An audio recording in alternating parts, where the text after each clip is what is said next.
اعوذ باللہ من الشیطان الرجیم بسم اللہ الرحمن الرحیم اللہم صلی علی سیدنا محمد معدن الجود والکرم وآلہ وسلم۔ سامعین و ناظرین اکرام، السلام علیکم ورحمۃ اللہ وبرکاتہ۔ آج کا ہمارا موضوع یہ ہے کہ دوزخ سے نجات کیسے ممکن ہے۔ دیکھیں، میں نے آپ کو یہ بات کہہ رہا ہوں کہ کسی بھی کام کے لیے کوشش انتہائی ضروری ہے۔ دنیا میں کوئی بھی آپ کام کریں، کوشش کے بغیر تو کچھ بھی نہیں ہو سکتا۔ آپ اگر مسجد تک جانا چاہتے ہیں مثال کے طور پہ، تو آپ کو اٹھنا ہوگا، کوشش کرنی ہوگی، قدم لینے ہوں گے، تبھی آپ مسجد پہنچیں گے نا۔ قرآن پڑھنا چاہتے ہیں، کھانا کھانا چاہتے ہیں، ایون یہ ہے کہ بیت الخلاء جانا چاہتے ہیں، تو اس کے لیے بھی تھوڑے سے آپ کو قدم بڑھانے ہوں گے۔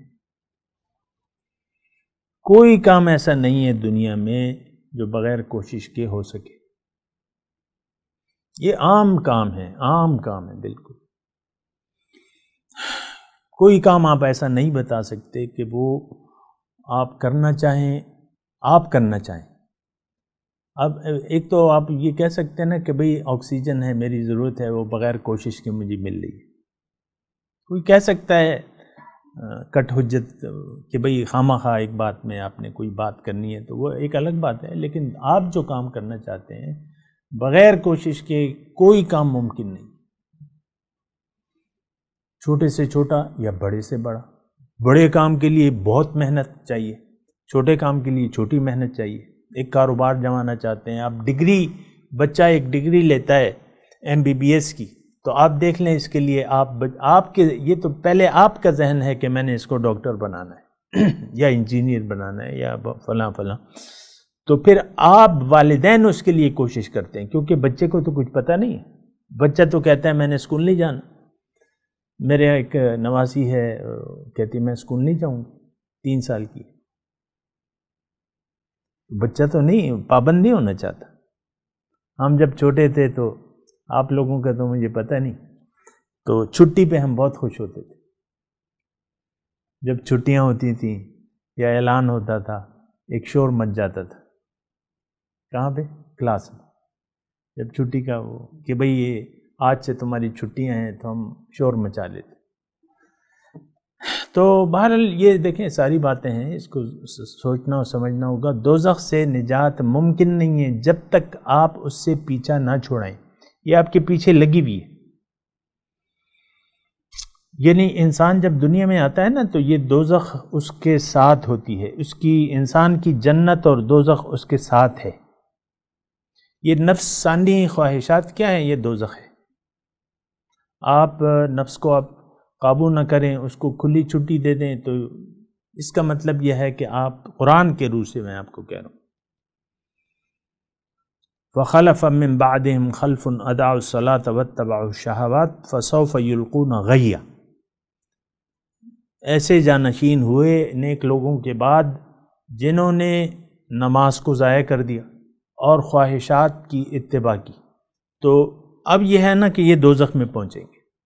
یہ قرآن کو آپ مطالعہ کریں نا، 2 چیزیں ہیں، ایک یعنی آپ کو معلوم ہونا چاہیے، ایک بندگی رب ہے، ایک نفس کی بندگی ہے۔ یہ دونوں ایک دوسرے کا تضاد ہیں، آپ کو معلوم ہونا چاہیے۔ رب کی بندگی کا تضاد کیا ہے کہ آپ اپنی مرضی، میری مرضی، بس ہر چاہتا ہے کہ میں بس، ہر ایک نے اپنی مرضی کو خدا بنا لیا، اپنے نفس کو خدا بنا لیا۔ کسی کی بات سننے کے لیے ہم تیار نہیں ہیں، خواہ کہ وہ اللہ تعالیٰ ہی کی کیوں نہ ہو۔ ایسا ہے کہ نہیں؟ نہ رسول کی بات سننے کے لیے تیار ہے۔ تو بہرحال وہ گزشتہ نشست میں آپ کو کہہ رہا تھا، شاید میں نے بات پوری کی یا نہیں کی، بہرحال میں اس کا خلاصہ دوبارہ بیان کر دیتا ہوں کہ دوزخ کے کنارے جب دوزخیوں کے ایک گروہ کو ڈالا جائے گا، ان سے وہ جو نگران ہیں، فرشتے ہیں، وہ پوچھیں گے بھئی یہ تو بڑی خطرناک جگہ ہے، یہاں کیسے آ گئے؟ کوئی آیا نہیں تھا تمہارے پاس ڈرانے والا؟ تو وہ کہیں گے آیا تو تھا، لیکن ہم نے اسے جھوٹا سمجھا۔ فَكَذَّبْنَا وَقُلْنَا مَا نَزَّلَ اللَّهُ مِن شَيْءٍ، اور ہم نے کہا کہ اللہ نے تو کچھ نازل ہی نہیں کیا۔ اب یہ زبان سے تو ہم نہیں کہتے، اپنے عمل سے ہم پکار پکار کے کہہ رہے ہیں کہ اللہ نے ہمارے لیے کوئی قانون نازل نہیں کیا، کوئی حکم نہیں ہے موجود. یہ زبان سے اپنے عملی طور پہ یعنی زبان حال سے ہم پکار کے کہہ رہے ہیں کہ معاذ اللہ پیغمبر علیہ السلام جھوٹے ہیں اور اللہ نے ہمارے لیے کوئی ہدایت نازل نہیں کی. یہ ہم زبان حال سے کہہ رہے ہیں. ایک قال ہوتی ہے، ایک حال ہوتا ہے. یہ ہو سکتا ہے. تو اچھا پھر وہ کہیں گے وقالوا لو كنا نسمع. جب وہ نقطہ تھا وہ یہ تھا کہ اندھیروں سے کیسے، گزشتہ نشست میں ہم نے کہا تھا کہ اندھیروں سے کیسے نکل سکتے ہیں. ابھی جو موضوع ہے وہ دوزخ سے نجات کیسے ممکن ہے. تو اس میں یہ کہیں گے کہ اب یہ وہ پوائنٹ ہے، اس کا نوٹ کر لیں. یعنی اس میں جواب موجود ہے، زیادہ آپ تردد کریں گے تو وہ ایک الگ بات ہے. وہ کہیں گے لو کنا نسمع او ناقل، کاش ہم کسی کی بات سن لیتے دل کے کانوں سے. اب آپ سنتے ہیں قرآن، اب آپ دیکھیں یوٹیوب پہ، انٹرنیٹ پہ قرآن کے سننے والے بہت زیادہ ہیں تلاوت کے. کوئی بھی تلاوت ہو وہ کر دیتے ہیں کہ تلاوت لگا دیتے ہیں، سنتے جائیے اور شیئر کرتے جائیے، سنتے جائیے اور شیئر کرتے جائیے. یہ صدقہ جاریہ ہے. قرآن کے الفاظ کے سننے والے بہت ہیں، قرآن پہ عمل کرنے والا کوئی نہیں ہے. تو وہ یہ کہیں گے کاش ہم کسی کی بات سن لیتے. یہ سننا جو ہے نا یہ بڑا، یعنی قرآن کی میں اس میں کہہ رہا ہوں آپ کو، اِنَّكَ لَا تُسْمِعُ الْمَوْتَى. دوسری جگہ اللہ تعالیٰ کہ آپ مردوں کو نہیں سنا سکتے. وَلَا تُسْمِعُ الصُّمَّ الدُّعَاءَ إِذَا وَلَّوْا مُدْبِرِينَ.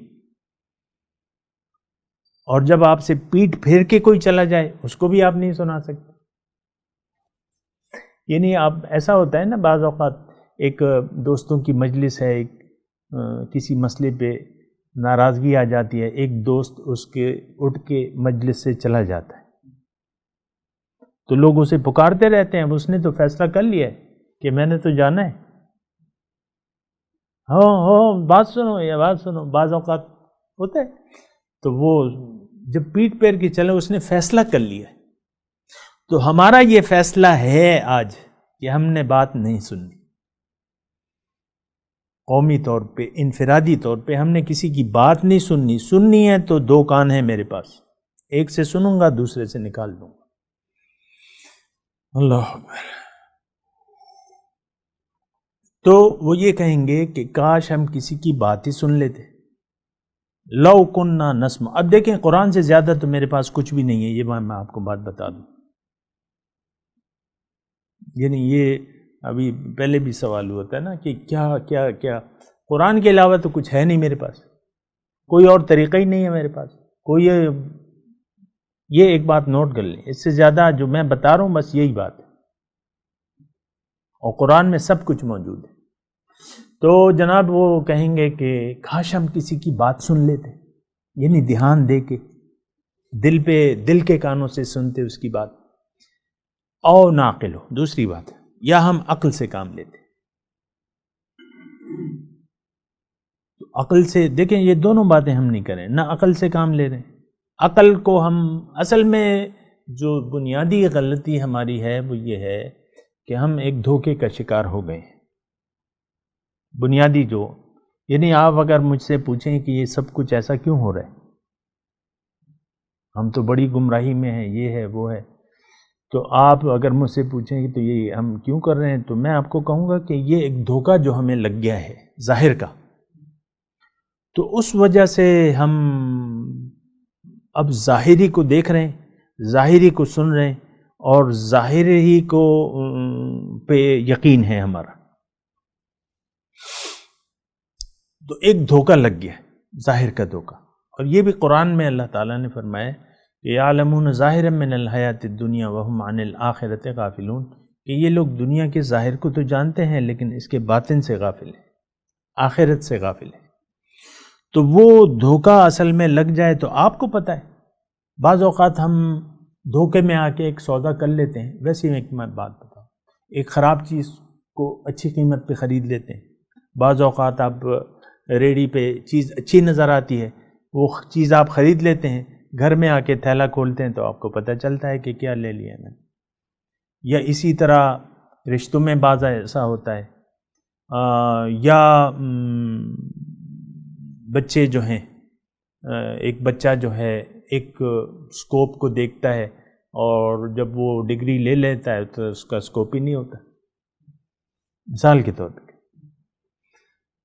پہلے تو پوچھتا ہے بڑا کہ بھئی کس کا اسکوپ ہے، کیا اسکوپ ہے، کیا اسکوپ ہے، پھر جب وہ ڈگری لے لیتا ہے کوئی سے منہ ہی نہیں لگاتا۔ تو اصل میں ایک دھوکہ ہے یہ نہیں میں آپس میں بات کر رہا ہوں، یہ دھوکہ ہے۔ دھوکہ، رسی کو آپ نے سانپ سمجھ لیا، سانپ کو آپ نے رسی سمجھ لیا۔ آج اندھیروں کو ہم نے روشنی سمجھ لیا ہے۔ دنیا تو اندھیرا ہے، آپ کا ظاہر اندھیرا ہے، آپ کا باطن نور ہے۔ باطن کو ہم نے اندھیرے سمجھ لیے، کچھ بھی نہیں ہے۔ آپ دیکھیں نا، جو روح ربانی ہم میں موجود ہے، کیا کسی میں اس کا احساس ہے؟ مرد ہو یا عورت، یا اس کا ہم احساس کرنے کے لیے تیار ہیں کہ ہاں؟ دیکھیں ایک چیز ہے، مثال کے طور پہ وہ کوہ نور کا ہیرا، تو میں مثال آپ کو نہیں دوں گا، وہ تو بہت بڑا ہے نا۔ عام مطلب چھوٹا سا ہیرا ہے اور مالیت اس کی 2 لاکھ روپے ہو سکتا ہے، ڈائمنڈ مہنگے ہوتے ہیں نا، سنا ہے۔ تو وہ لیکن یا ایک سچا موتی ہے اور 100 جو ہیں وہ جھوٹے موتی ہیں، تو پھر ہمیں پتہ ہی نہیں چلتا کہ سچ کیا ہے۔ تو یہ ہوتا ہے نا کہ آج کا ہمارا مسئلہ یہ ہے کہ ہم نے جو وہ ہے اندھیرے ہیں اس کو ہم نے روشنی قرار دے دیا، اور روشنی کو ہم نے اندھیرا سمجھ لیا۔ قرآن، اب روشنی کیا ہے؟ قرآن، صاحب قرآن، اور آپ کے ارد گرد جو لوگ ہیں، سچے لوگ ہیں، یہ سب آپ سمجھتے ہیں اندھیرے ہیں، ان کی بات کو نہیں سننا۔ میرے ساتھ خود ایسا مسئلہ ہوا تھا، کوئی 10 15 20 سال کی بات ہے۔ ایک لڑکا تھا، تو اس کا والد بھی مطلب ہمارے ہی کا تھا، اور وہ لڑکا بھی قریبی پڑوسی تھا۔ تو وہ یہ عادت تو پرانی ہے بہرحال، تو وہ لڑکے کے ساتھ میں نے تھوڑی سی اٹھک بیٹھک کی، تو وہ تھوڑا سا متاثر ہو گیا۔ میں اپنا بتا رہا ہوں۔ اب وہ جو باپ تھا وہ بھی ہمارا پیر بھائی تھا، اس کا باپ پیر بھائی تھا ہمارا، بڑے آدمی، بڑی عمر کا، ابھی بھی ہے۔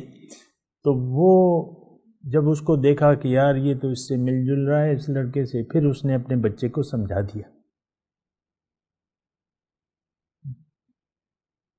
وہ پھر ہٹ گیا۔ اب دونوں ہیں، لیکن ان کی حالت جو بھی ہے، وہ میں ویسی ایک بات کہہ رہا ہوں کہ اس کو ہم اندھیرا سمجھتے ہیں۔ ایک اور تھا واقعہ، وہ بھی نام میں نہیں لے رہا، وہ سب لوگ آپ جانتے ہی ہیں۔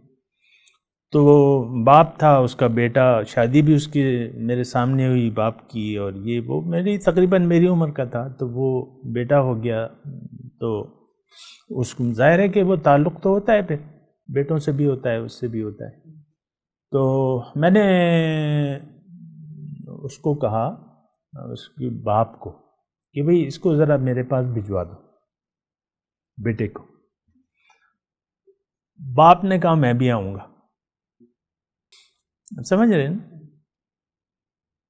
کہ یہ اس کو گمراہ نہ کر دے گا، یہ تو ڈوب گیا ہے، اور اس کو بھی ڈبو دے، میرے بچے کو نہ ڈبا دے۔ ایسا کافی ہوتا ہے۔ تو میں وہ بات کہہ رہا ہوں کہ ہم روشنی کو ہم نے اندھیرا سمجھ لیا، یہ بات میں کہہ رہا ہوں۔ اور وہ خاصے مطلب یہ دونوں جو تھے یہ ہمارے پیر بھائی ہیں، پیر بھائی تھے، اور بڑے شیخ کی خدمت گزار، اور یہ اور وہ نا، لیکن روشنی کو اندھیرا، اور اندھیروں کو اس نے روشنی قرار دے دی۔ تو دنیا یہ بات نوٹ کر لیں کہ جو ظاہر ہے یہ اندھیرے ہیں، روشنی کچھ اور چیز ہے۔ روشنی قرآن ہے، قد جاءکم من اللہ نور و کتاب مبین، تمہارے پاس اللہ کی طرف سے نور اور کتاب واضح آ گئی ہے۔ وآخر دعوانا ان الحمد للہ رب العالمین۔ مولاي صل وسلم دائما ابدا على حبيبك خير الخلق كلهم